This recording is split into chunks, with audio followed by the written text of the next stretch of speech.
Approval trick 2025 আজকে আরও একটি গুগল অ্যাডসেন্স অ্যাপ্রুভ হয়েছে। এখানে ইমেল চলে এসেছে, your site is now ready to serve AdSense ad.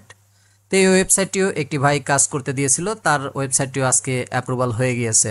তো আসলে কি কি করলাম, কিভাবে আপনারা কাজ করবেন, আপনারাও কিভাবে খুব সহজে গুগল অ্যাডসেন্স অ্যাপ্রুভ পাবেন, বিস্তারিত জানতে ভিডিওটি সম্পূর্ণ দেখুন। ভিডিওটি শুরু করার পূর্বে আপনি যদি ব্লগার A to Z চ্যানেলটি এখনও পর্যন্ত সাবস্ক্রাইব করে না থাকেন তাহলে সাবস্ক্রাইব বাটন থেকে সাবস্ক্রাইব করে নেবেন। এখান থেকে আমাদের যে ইমেল এসেছে, ইমেলটি এখন এখানে ওপেন করি।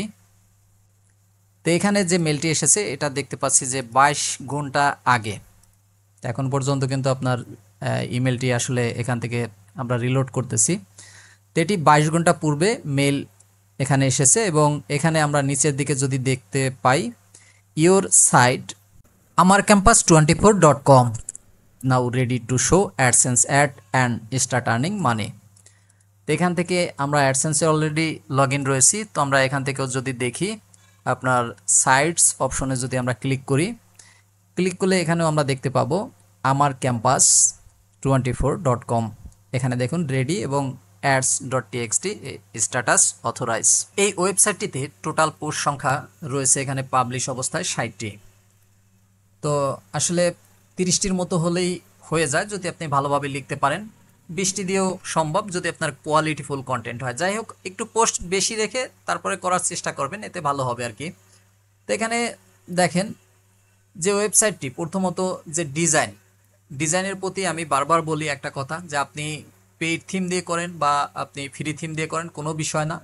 আর আপনি যদি ব্লগারে হয়ে থাকেন তাহলে প্রিমিয়াম টেমপ্লেট অথবা আপনি ফ্রি টেমপ্লেট দিয়েও করতে পারেন, কোনো সমস্যা নেই। তবে আপনি যে ডিজাইনটাই করেন দেখতে যেন আসলে প্রফেশনাল মনে হয়, এই বিষয়টা শুধু মাথায় রাখবেন, বাকি আর কিছু না। এবং এই ডিজাইন যখন করবেন অবশ্যই এই যে মেনু বার, নিচের যে পেজের যে লিঙ্ক, এই লিঙ্কগুলো যেন সঠিকভাবে কাজ করে, কোনো লিঙ্কে যেন 404 এরর না আসে। এটা রোবোটিক আপনি যে গুগলের বট রয়েছে এই বটের ক্ষেত্রেও যেমন সমস্যা তৈরি করে, আবার মানুষেও যখন ক্লিক করবে 404 আসলে সে আপনার এই ওয়েবসাইট থেকে বের হয়ে যেতে পারে। তো সব দিক মিলিয়ে ঝামেলা।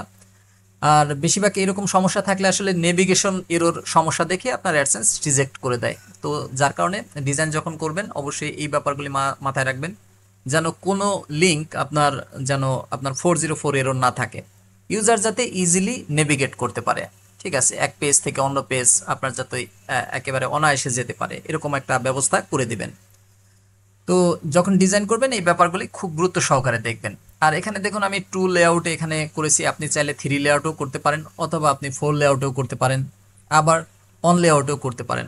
এটা হচ্ছে আপনার একান্ত ব্যক্তিগত ব্যাপার। আমি এটা করেছি, আপনারও এটা করতে হবে, বিষয়টা ঠিক এরকম না। তবে এই ডিজাইনে দীর্ঘদিন যাবত আসলে আপনার অ্যাপ্রুভ পাচ্ছি, কোনো ধরনের সমস্যা হচ্ছে না। আপনারা আমার চ্যানেলে গেলে দেখবেন, বিগত ভিডিওগুলোতেও দেখবেন একই রকম অবস্থা। তো যাই হোক, ডিজাইনটা আপনি নিট অ্যান্ড ক্লিন রাখার চেষ্টা করবেন।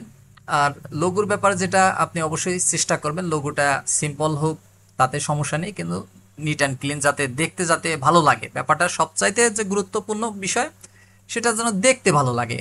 আর আহামরি অনেক কিছু করতে হবে ব্যাপারটা এরকম না। তবে যদি আপনি প্রফেশনালভাবে লোগো তৈরি করতে পারেন সেটা অবশ্যই ভালো, সেটা খারাপ কিছু না।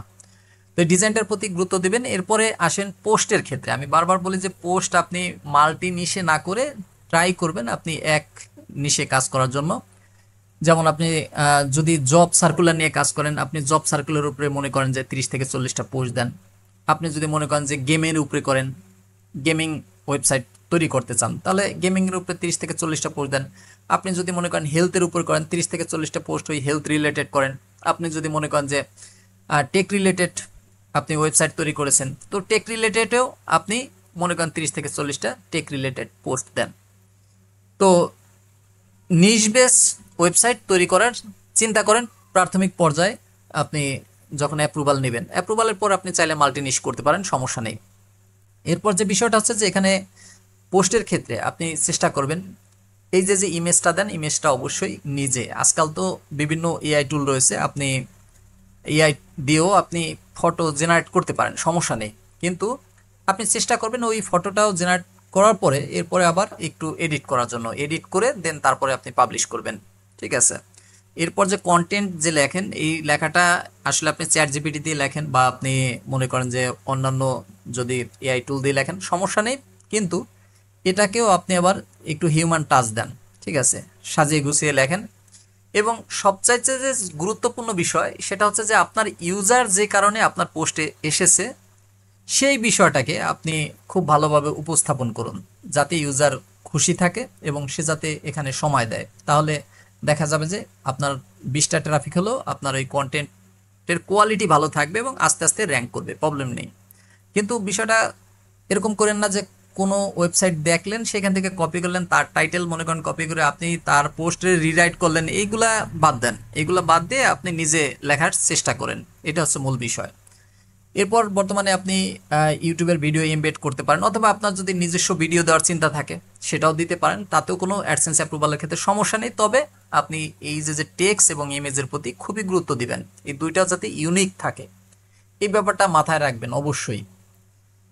এই ব্যাপারটা মাথায় রাখার পর এরপর চিন্তা করবেন যে আপনার পোস্টগুলি যাতে গুগলে ইন্ডেক্স হয়।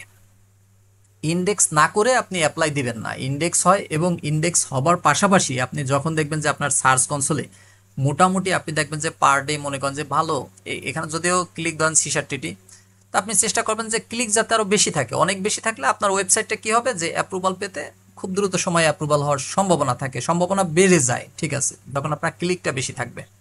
এবং আপনার যে পেজগুলো রয়েছে ওয়েবসাইটের, অবশ্যই আমি বারবার বলতেছি যে পেজগুলো আপনি চেষ্টা করবেন ইন্ডেক্স হওয়ার জন্য। মনে করেন মিনিমাম আপনার অন্তত 20 থেকে 25টা আপনার ইউআরএল যখন ইন্ডেক্স হয়ে যাবে দেন তারপরে অ্যাপ্লাই করেন, ঠিক আছে। হয়তো পোস্ট আপনার ওয়েবসাইটে 50টা রয়েছে, কিন্তু দেখা যায় 20 থেকে 25টা ইন্ডেক্স রাখেন, তারপরে আপনি অ্যাপ্লাই করেন। যদি আর অ্যাপ্লাইটা ওই টাইমেই করাটা ভালো হবে যখন দেখবেন যে আপনার ট্রাফিকটা মানে আস্তে আস্তে বাড়তে আছে, দিন দিন কি আপনার গ্রাফ আস্তে আস্তে বাড়তে আছে, ওই টাইমে করলে আপনার দেখবেন যে অ্যাপ্রুভালের চান্স অনেক বেশি হয়ে যাবে, ঠিক আছে। আর আরেকটা ব্যাপার হচ্ছে যে অনেকে বলেন যে এআই দিয়ে লিখলে হবে কি হবে না, হ্যাঁ হবে, অবশ্যই এটা নিয়ে কোনো সমস্যা নেই। তবে র্যাঙ্ক কতদিন থাকবে এটা আসলে বলা দায়, ঠিক আছে। কোনো কোনো এআই টুল দিয়ে লিখলে দেখা যায় যে 2 মাস 3 মাস পরে আবার ওই সাইট ডাউন হয়ে যায়। এই কারণে চেষ্টা করবেন যে মানে নিজে লেখার জন্য নিজে লিখতে পারলে আপনি দেখবেন যে আপনার ওয়েবসাইট দীর্ঘদিন র্যাঙ্কে থাকতে পারবেন আর কি, আশা করা যায়, যদি আপনি গুগলের গাইডলাইন মেনে আপনি পোস্টগুলা করেন।